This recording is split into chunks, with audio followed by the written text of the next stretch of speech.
Happy Saturday afternoon, folks. Tomorrow, 1 p.m. Eastern Standard Time. Eagles are up. Let's talk.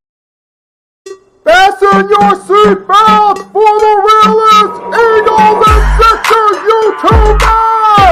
One who plays no clickbait and gets to the point! The myth, the legend, Nicky Steves! Come to my channel, you know the deal. Yo, boy, always keeps things real. I'm simply statue think they slate, dropping unrealistic mad 2K takes for the clip. Even though cats like that get views closer to the milli, never hear me preach, slip on to Philly. Before you watch the Eagles all the way through to early 22, authentic talk, forget what others do. Come to my channel, you know the deal. Yo, boy, always keeps things real. The 24/7, 365 way. Sports content for the reals to fill the day.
Happy afternoon, folks. Hope you're enjoying your Saturday.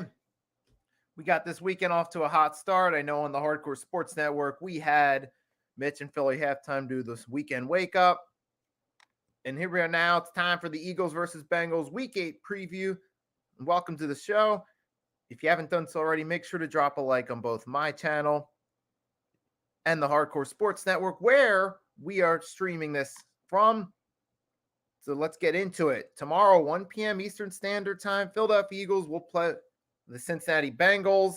In Cincinnati, Bengals are minus 2.5-point favorites in this 1 p.m. Eastern Standard Time game, despite the difference in records, despite the Eagles being 4-2, despite the Bengals being 3-4.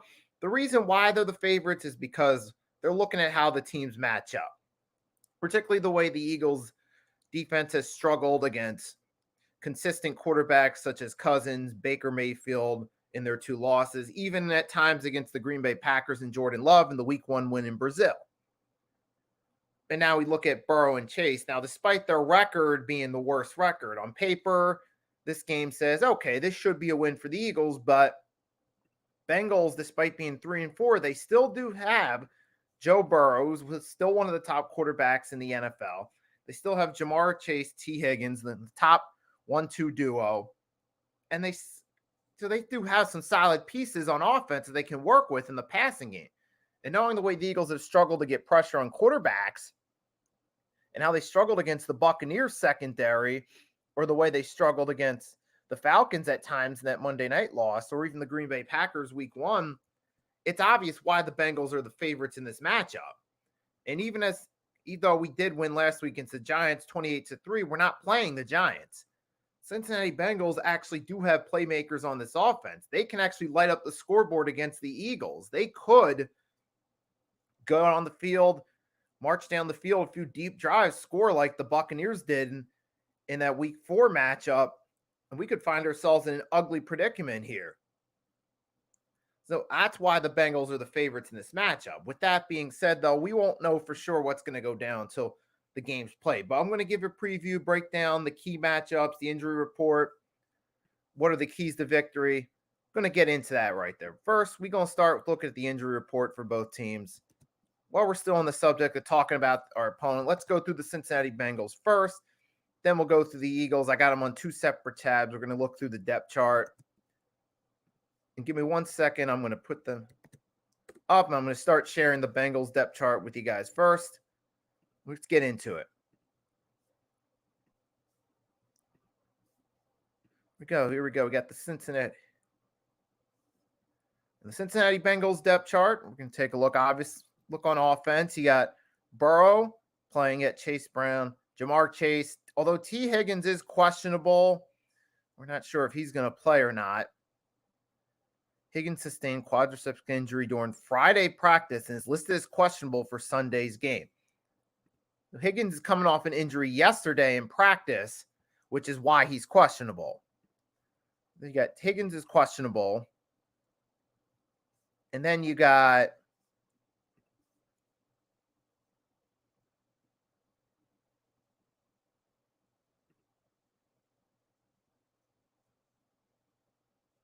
there you go. You got the depth chart. You got Higgins is questionable. Hey, look, I figured out how to finally do that, but here we go. All right, so Higgins questionable. You got Jason Kirkland, the left guards on injured reserve. You got Trent Brown, Deontay Smith, right tackles, injured reserve. On the defense, Dak Hill's out in the secondary. You got Cam Sample for defensive end. Lead linebacker, you got defensive back. You got Lance Robinson on an injured reserve. But the Bengals, and to be fair to the Bengals, we're going to take a look at this. They do have some solid playmakers on defense. You got Trey Hendrickson. That's going to be a key matchup to watch out for. We'll get more into that in a minute. But the Bengals, for the most part, don't have any serious major injuries. Now, let's take a look at the Eagles depth chart real quick. Eagles, see, Dallas Goedert, he is out for this matchup, so we will not be seeing Goddard in the lineup. We still have A.J. Smitty and Dotson if needed to. Britton Covey's on IR. Jordan Mailata's on IR, which means Fred Johnson's going to have to start. Again, he's going to have a tough matchup. He's going to have his hands full. I'll get into that more in a minute. Yeah, Becky Becton out. Tyler Steen will fill in at right guard. We got, Fred Johnson, Landon Dickerson, Cam Jerkins, Tyler Steen, and Lane Johnson will be our offensive line for this matchup. In defense, you got James Bradbury still out and Byron Young, but we still have Milton Williams, defensive end, Jordan Davis, Jalen Carter, Brandon Graham, Zach Bond, Jeremiah Trotter Jr. might get some playing time. Nakobe Dean, Ben Van Sumeren might get some time. Josh Sweat, Nolan Smith Jr., Quinyon Mitchell, Keely Ringo, C.J. Gardner-Johnson, Tristan McCollum, Reed Blankenship, Darius Slade Jr., Cooper DeJean. Now there's our depth chart written. So the injury report, we are mostly healthy. Our most notable injuries are Jordan Mailata on IR, Britton Covey on IR, but to be fair, Cooper DeJean has turned out to be a decent and suitable replacement as a return man. And then you also got, of course, Dallas Goedert. He's still out this week. So that's going to, Mailata and Goddard are going to be the two biggest losses on offense in this matchup. And speaking of matchups, now we're going to get more into the key matchups for this team. I'm going to talk a little more in depth about the two teams and the key matchups we got. The main matchup, obviously, in this one is the Eagles secondary versus Chase and Higgins. And I just alluded to it earlier. The reason why the Bengals are favorites because the Eagles secondary has struggled. They struggled against Mike Evans and Chris Godwin against the Bucs. They struggled against the Falcons. We got Little G Griffin, the Eagles fan, always stopping by to show support for the Eagles content. Thanks as always for your support. And we got that matchup there. We saw the Eagles struggled against Evans and Godwin on that Monday night. That game against the Bucs, the Monday night game against the Falcons, they struggled too. And now you're going against Chase and Higgins, arguably the top two, the best 1-2 duo in the NFL currently. And Joe Burrow, he's say what you want to say, but he's still a solid quarterback. He hasn't gotten back to that Super Bowl season pinnacle yet, but he's still one of the better quarterbacks in the league. And when he's healthy, the Bengals have a shot. Let's not forget, he's still gone back to the conference championship game the following season in a rematch against Kansas City, where they were one game shy of playing us in the Super Bowl that year. So the point being is, let's not forget, Joe Burrow is still a good quarterback, and he's got weapons to play with in this one. We got to keep that in mind.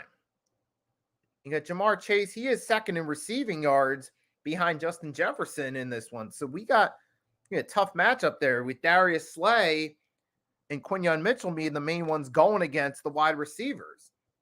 Now, Mitchell, we've seen at times he's been tested, and there have been times he's persevered when tested. He helped shut down Malik Neighbors last week. We saw he had some good pass deflections. We saw week 1 against the Packers early in the game. He had a pass deflection when Jordan Love tested him with the deep shot to the end zone.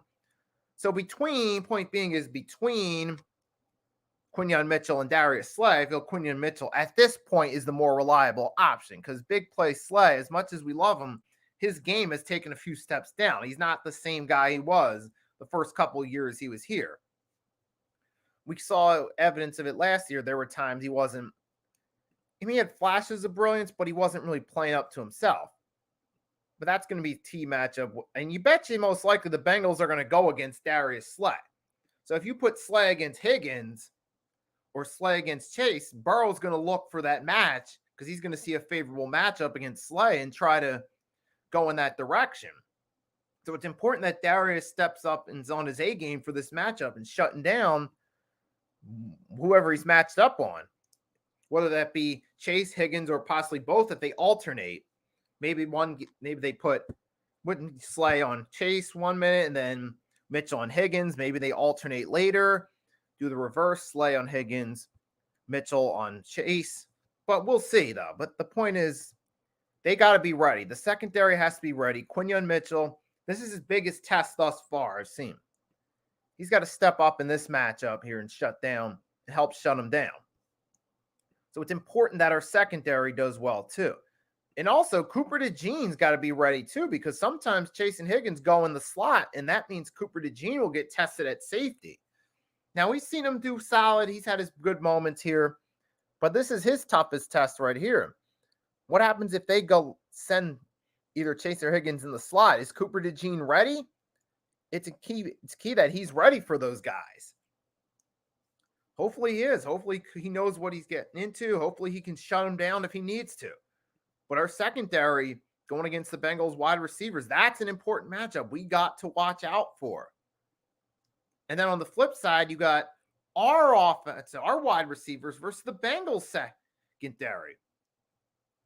And the most important matchup there, the most favorable matchup is to go against Cam Taylor-Britt, who has struggled against the pass, he's had times where he's gave up 118 passing yards in coverage.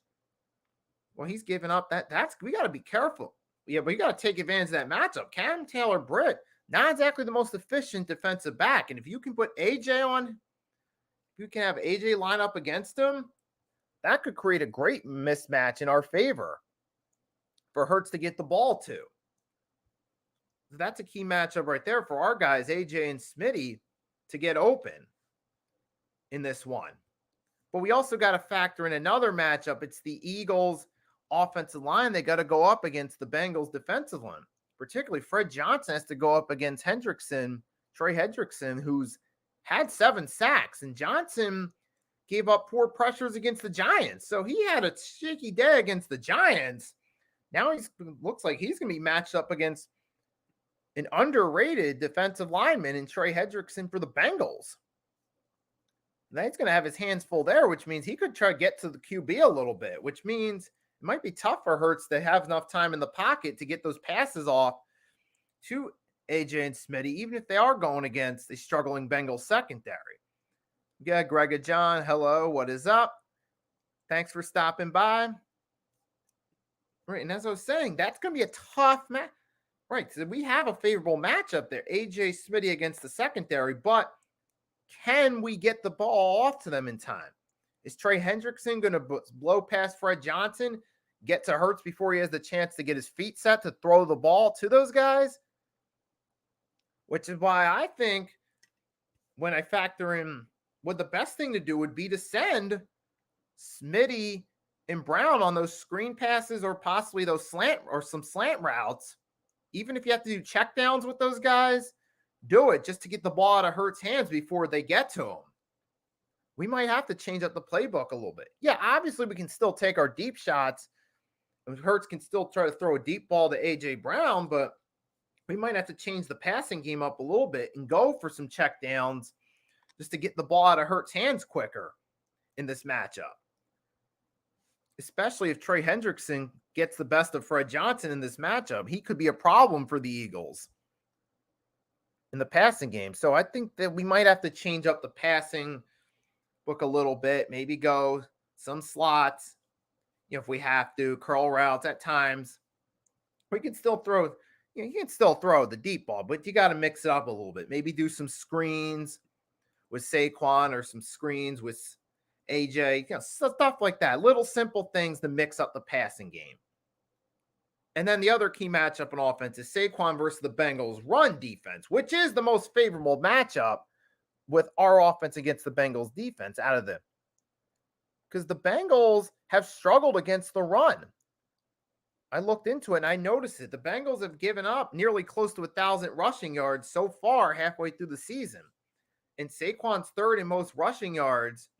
If we develop a strategy, I'm going to briefly jump ahead to the keys to victory based on running the ball, similar to what we did against the Giants, that could help us out there. Because the Bengals' biggest weakness thus far, their two biggest weaknesses are the pass, or their main one's the run game. So that gives Saquon a big advantage. And from what I see, the Bengals have given up like 3 yards after contact, which means Saquon could get some extra yards after contact against these guys. So you see, that's the most favorable matchup for us on that side. Now, when it comes to next key matchup is the Eagles' defensive line. They're going against the Bengals' offensive line. And the Bengals have been giving up sacks. Now, Burrow has been sacked 18 times thus far, but he also has a quick release time. He's quicker than Deshaun Watson and Daniel Jones on average. Burrow has a 2.72 release time on average. And that's what we got to want. So we might not be able to get to him as many times. Hopefully we can still knowing the Bengals have their holes on the offensive line, there's still the possibility we could get to them, make some plays, get a few sacks, and keep that momentum from the past two games, 5 sacks against the Browns, 8 against the Giants, going to some degree. Now, it's not going to be this. I don't expect this Eagles defense to get 8 sacks or anywhere near it. But even if we get 3 sacks, that could help out. So you got Mike Green. Thanks for stopping by. He says, Jalen didn't seem to want to throw the ball over the middle of the field. If you watch, he only throws along the sidelines. That's why I think the tight ends aren't used as much in the game plan. Yeah, and that's a great point there, too, about the passing game. That's probably why we're not using the tight ends much. And it's only worse now. We don't have Goddard in the game there to help us out with that. We're probably going to be seeing in this game either a lot of passes along the sidelines, a mix of pass along the sidelines, running plays, both with Saquon and with Hurts and scrambling. That's mainly what we're going to see from this matchup. And we got to be watch out for that right there. But now we're going to take a second. Let's see. Was there anything I'm missing talking about? See, we talked about the passing game. We're talking about the defense. The Eagles. Now, we know the Eagles have struggled to get pressure on the quarterbacks, but if they can do something here, at least get some pressure on Joe Burrow, or at least get to him, get a few sacks, that would really help. Well, I don't know about that, though, because we struggled against the Bucs and the Falcons. So I think this is going to be a high-scoring game. And knowing the way the Eagles have played against adversity this season, I'm not sold on it. I'm not fully sold on them in this one. But now moving right along, now we're going to end this talking about the keys to victory. What can the Eagles do in this one? Keys to victory. The first key to victory in this one, considering this has the possibility of being a high-scoring game, and there's a good chance the Bengals could put a lot of points on us, is to get off to a hot start. We've seen it throughout the entire regular season. The Eagles do not get off to a hot start in the first quarter. Now, granted, we were still able to get the job done last 2 weeks without scoring early, but that was against the New York Giants and the Cleveland Browns. The Cincinnati Bengals have a much more potent offense than those two teams respectively. So it's important in this case that the Eagles get off to a hot start. Move down the field on your first offensive drive. If you get the ball first, take that first drive, Go down the field and get you points. Even if it's only a field goal, do that. Focus on the run, focus on the checkdowns and the screen passes, mainly for the first drive offensively. Kill some time on the clock. Keep the Bengals defense out on the field and keep their offense off the field. That would be one key right there. Get off to a hot start. Get some points early. Maybe have a long first drive. Wear down their defense a little bit. Make the offense sit on the bench. Get some points on the board. That'd be a nice start. And that could tie. And another thing is, I think, control time of possession throughout this game. That's a great way to wear down their defense and to keep their offense off the field, to minimize their effectiveness.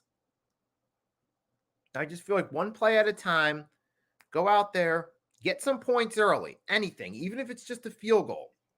Even if you get a field goal, then you give up a touchdown. Okay, if you have a longer drive, it can at least keep the Bengals off the field, wear down their defense a little bit. So then maybe the second drive, you're able to get in the end zone, score a touchdown. Then maybe it's a 10-7 going into the start of the second quarter, or maybe it's 10-10, something along those lines. Oh, we can at least make it competitive if we get off to a hot start in this matchup. And then the second key to victory, continue running the ball, basically as a continuation from last week. What we did last week against the Giants with Saquon just running up, he was running the ball, having the dominant day. Do something similar here. Like I said, the Bengals are not the most efficient team against the run. If we take advantage of that mismatch and let Saquon run the ball like he did against the Giants. Focus your game plan around the run. That's another key. That'll come in handy, especially we start off early, running the ball. Now, there's no guarantee that the first drive Saquon's going to come out, first play, have a big run. He could have a 2-yard gain his first play from scrimmage, maybe a 1-yard gain the second. Then maybe the third carry, he gets 5 yards. Could be something along those lines where it takes a few carries to get him going. Maybe something like that happens, but you got to stick with the run. You can't give up on it. Don't go out there if, say, 1 or 2 runs, you don't get the results you're looking for. Let's give up trying to run the ball. Don't do that. Now, maybe if the first 2 carries don't go your way, maybe set up a few screen passes or some checkdowns to get something going in the passing game. Then come back to the run. I don't literally mean run the ball every single play, but don't give up trying to run the ball if the first couple runs don't go as planned. Stick with that strategy of primarily focusing heavily on the run because it can pay off. There's the second key to victory. The third key is not turning the ball over. Because remember, Greg had talked about this last week in the Eagles-Giants preview when we went into it thinking it might be a close game because that division rival motivation factor. But that key does. Now, we didn't have to worry about it last week, but that key does hold up this week, especially if the game goes as we think it will, where the Bengals can score early. If the Bengals come out the gates, have a few offensive drives where they're scoring points, touchdowns, field goals, touchdown and a field goal, whatever, and we're turning the ball over, that's going to put us in a deep hole early that score-wise could be down by 10 or 14, and that's going to be a hard deficit to overcome. So it's also important that we don't turn the ball over in this matchup. So that's the third key to victory. So my main keys to victory in this one are get off to a hot start, focus heavily on the run, limit the turnovers. And I did allude to some other little things, but those are my main 3 keys to victory. I did allude to we got to get pressure and all that. All that's true. We got to utilize the run game more. But those are my main 3 keys to victory right there. To reiterate, is get off to a hot start, run the ball, and keep the turnovers out. Because, this is going to be a tough matchup. And when we did the pick'ems, I did initially pick the Eagles, but now obviously I want the Eagles to win. But looking at this matchup, I got a feeling this might go in favor of the Bengals because Eagles, when they're tested, and haven't fared well thus far. And that Bengals game is a test. So prediction-wise, I'm leaning. I get a feeling the Bengals could win this game based off the way we played so far. However, this is also the opportunity for my team to prove me wrong and to prove that, hey, you're just overreacting to the start. This is the opportunity for the Eagles to prove me wrong on that and prove that, hey, this was an overreaction. We're starting to get our groove going now. I hope they prove me wrong, but so far, I could see the Bengals winning this game by a score of 34-20, possibly. Hopefully I'm wrong. Hopefully the Eagles do keep up. They find a way to win. Maybe they surprise everyone by limiting the Bengals to 20 points or less. That would be lovely if that happened. I would love for nothing more than the Eagles to prove me wrong. But the way things are looking now, I see the Bengals scoring at least 30, probably winning this game by a score of 34-20. Hopefully I'm wrong, though. Hopefully I'm wrong. Hopefully the Eagles step up and it all turns out to be cynicism.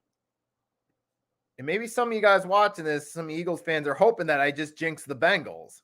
Maybe that's possible, but we'll see. But if you guys are still there, you want to drop your score prediction in the chat, feel free to do so.